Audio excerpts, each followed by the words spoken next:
His topic for today is integrating traditional values with modern business, the role of men in ASEAN Women Empowerment in the Shift Economy. Yes, His Excellency Doji, the stage is yours.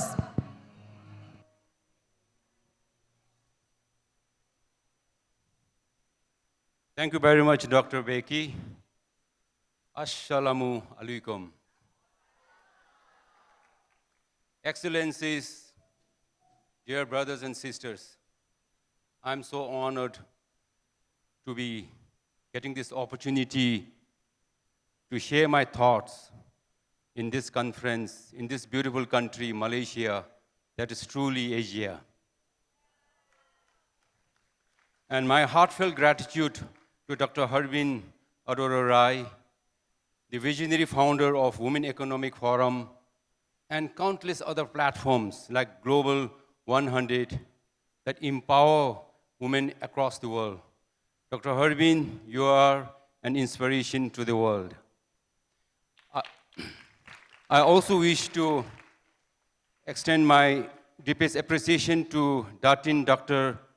Hartini Osman, the president of ASEAN WEF, and all the remarkable sisters who have been attending this conference, and also those who have been behind the scene trying to make this event happen.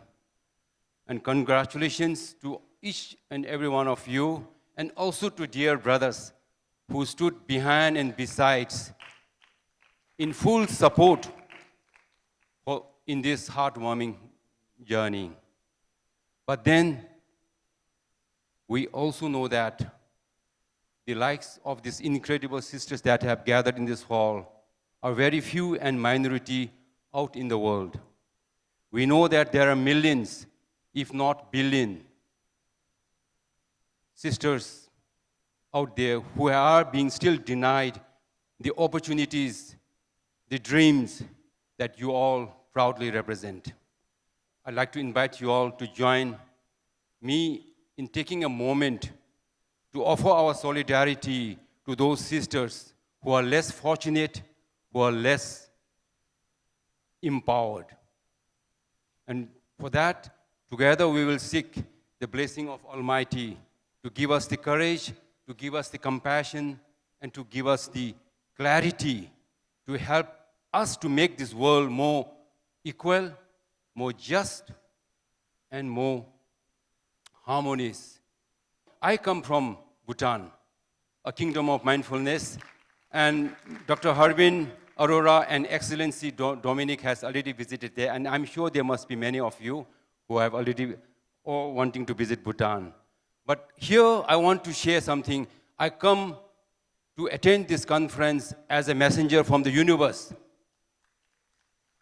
bringing 3 important messages from the universe to help us to, in fulfilling the pursuits that we are all aspiring to make this world a more enlightened world, where every man and woman enjoy the same opportunities and prosperity.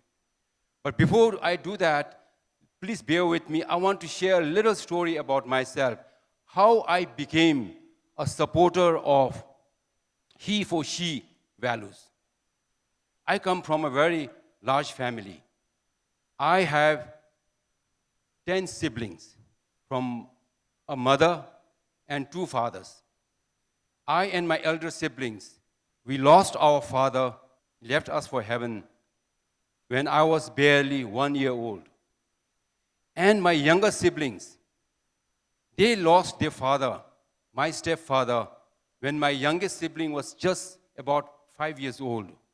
He left us to start a new family, leaving my mother, a single parent, to 10 of us, and all of us without a father figure all along. I grew up watching my mother to raise all 10 of us. And my mother, despite being not educated, not having a savings, not having a salaried job, she managed to raise all 10 of us into a happy and a healthy citizens, as you can see me. But I, but I have to share a secret here.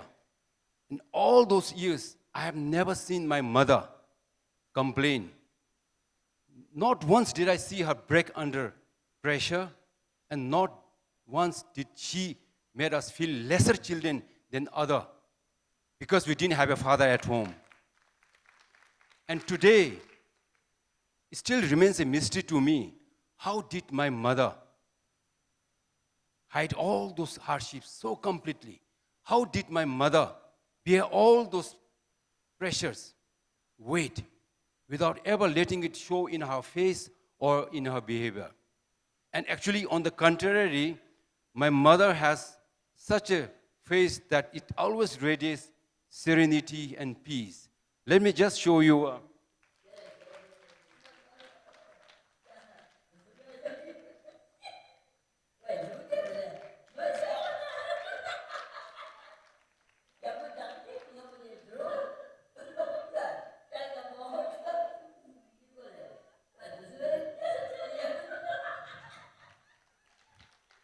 So this is my mother. She is 92 years old, and this is a recent video. She's basically passing you a happy message. And this is my elder sister with her daughter and granddaughter. Sadly, my sister also shares a similar story like my mother. She could never go to school, not because she lacked ability or ambition, but because of her gender. My mother, as I said, was a single parent, and with such a difficult situation at home, she needed a helping hand. So my elder sister became a natural choice because of her gender. And our eldest is a brother who was spared of this responsibility because of his gender. And I also want to share another story about another woman. She is well educated, has a master's degree, she is office going, she has a good family support. But at one point in time, he tried to exploit her. He made a number of attempts to exploit her. But she's too strong. And not for just herself, but for all the women that has been silenced before her.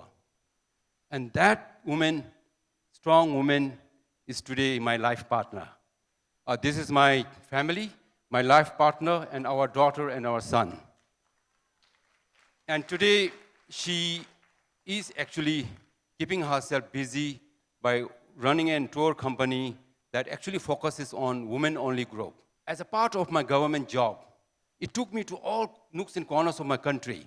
And on those travels, I have been observing the instances of women and child exploitation.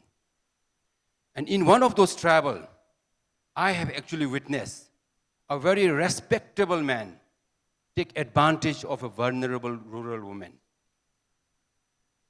And these events and experiences moved me so deeply that in 2013, I poured out all my anger, my grief, and my hope into a novel, which Dr. Becky has already informed you all, called Escape's Awakening. So this is my book, and it was my attempt to confront the injustices, the exploitation, the inequality the woman was facing. And later, this book, as Becky has already informed, it was recognized as a 5 top must-read book by London School of Economics in 2019. And I have received so many beautiful reviews from the readers, and I'll just share 2 of them. This review is from one of the lady. She is the first, executive director of an NGO that supports women and children. And this is what she says. Perfectly captures women's role no male has done ever before. But my favorite comment or review is this one. This is from Brother Cornelius Klein. He's questioning my gender. And I feel so complimented because looks like in that book, I think I have been able to really give the woman's perspective. So, these are the events actually and experiences that made me adopt or support the he for she values. Now let us go to the main agenda where I bring this three messages from the universe to help us to make this world more equal and more just and more harmonious. So the first message that I bring to you all from the universe is, do not settle for 2024 World Economic Forum Global Gender Gap Report, which says that it will take another 134 years to achieve gender equality. And 134 years, this is too long. It's 5 generations. It means me and you, our children, even our grandchildren will not live to see the world to where men and women are truly equal. This is the second message that I bring. Change the narratives by putting end to the 3 gender paradoxes. And I'll share with you what are these 3 gender paradoxes. The first paradox is, ladies and gentlemen. We have heard this phrase. We hear this phrase in the beginning of every formal event. But let's think deep into this.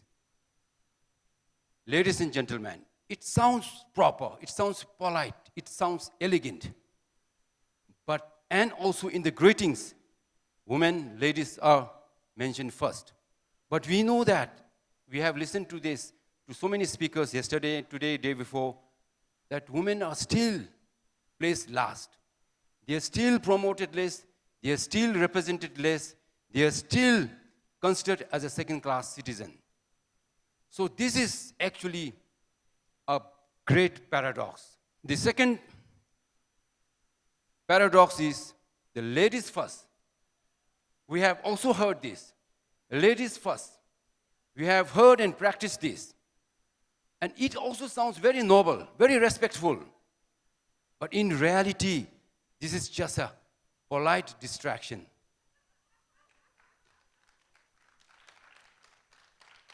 So we got to change all these narratives.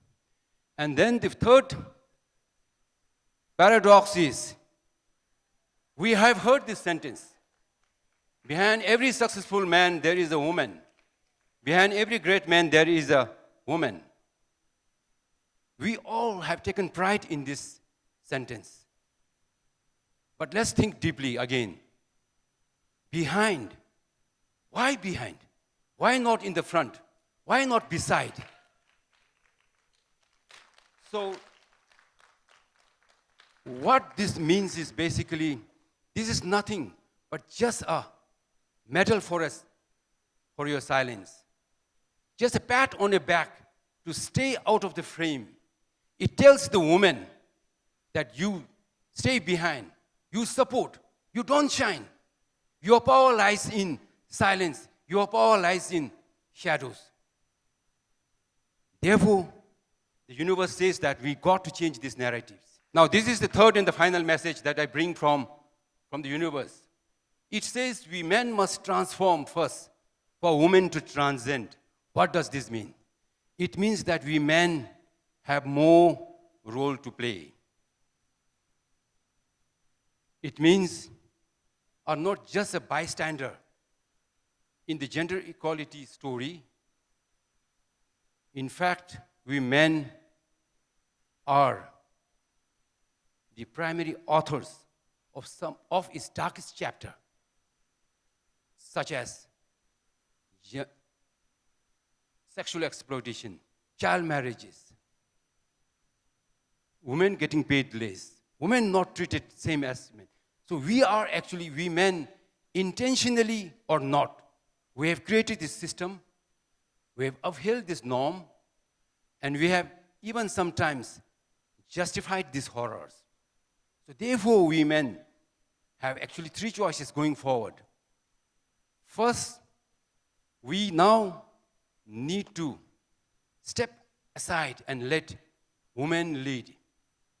Second, we need to maybe step behind so that women can be seen. And third, we need to step up, not as a savior, but as a co-partner, as an equal, as a co-creator.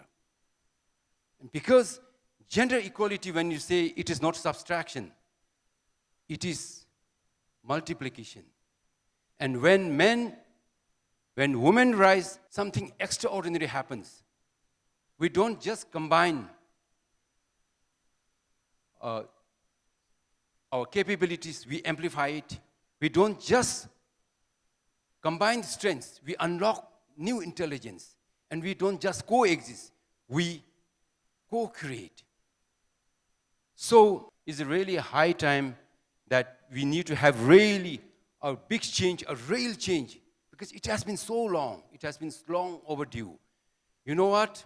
It was in 1848, 300 women led by Elizabeth Cady Stanton and Lucretia Mott. They came together at Seneca Falls Convention in New York in 1848. And that was supposed to be the first organized women's rights movement. And it was about 55 years before the first airplane was made by Wright's brother in 1903. And since then, so much progress has taken place in this world in all areas of human interest. For example, in aviation, 66 years after the first airplane flew, we landed on the moon. And today we are already exploring into deep universe. We are even trying to make cities in other planets. But unbelievably, gender equality has barely moved. It has barely moved. Because today we don't have even a single country that can boast of having a gender equality. Even Finland, supposed to be the happiest country for so many years, they are ranked at second in terms of gender equality at 82.3% gender equality. And just to share, Malaysia ranks at 108 with 68.8% gender equality. And my country, Bhutan, is ranked at 118th with 65.1% gender equality. So, and I like to take this opportunity in congratulating Philippines, our sisters and brothers from Philippines, for they are ranked 20th in the world, 20th in the world at 72.5% gender equality. And Philippines actually tops the ASEAN country in terms of gender equality. So congratulations. Yeah. Now, the question that we are asking is, in terms of gender equality, are we moving backwards? Actually, yes. If we believe the World Economic Forum's 2024 report that it would take another 134 years to achieve gender equality. And I didn't want to show this. I'm ignoring this. I have not seen this. This slide is from one of the UN reports. According to this, going to take 300 years. So this is not acceptable. Yeah. So what I believe is, what is going wrong is I believe the core reason for the slow progress in gender equality could be in something that we have overlooked. This is my belief. Maybe it is a language. For very long, very long, we have been using words and phrases like fighting for women's right, struggle for women empowerment, revolution for gender equality. And these words and phrases frame our conversation on gender equality as something conflicting, as a battle, as a war. But we know war only divides, further deepens the division. War is subtraction, war is destruction, and war means no peace. So here's a thought. What if we have been using a wrong language in gender equality all along? And what if we can reshape our talk around gender equality in a positive manner so that we don't talk about all these conflicts. And we like to propose that we change the language, we adopt a new vocabulary. Instead of framing our pursuance to gender equality as something that we are fighting for, instead we'll try to create gender equality through love, compassion, care. So that is going to be the future, as I think this was also highlighted many times by Dr. Harbin in yesterday's, in her address. So I want to now, I'm almost closing. I've been reminded for my time. So this is going to be my final slide. Dear brothers and sisters, we will not wait for 134 years. We will not talk about fighting for gender rights. We will instead create a gender equality through love, compassion, and care, shared purpose. And I would like to propose a new formula, a new equation for gender equality as a respect, as a tribute to Dr. Harbin Arora, because Dr. Harbin has been using this formula. 1 + 1 is not 2, 1 + 1 is 11. So I think this is the way forward for gender equality. I'm saying here, 1 woman and 1 man is equal to 11 brothers and sisters. So therefore, when you talk about gender equality in this new language, we are really talking about a transformation.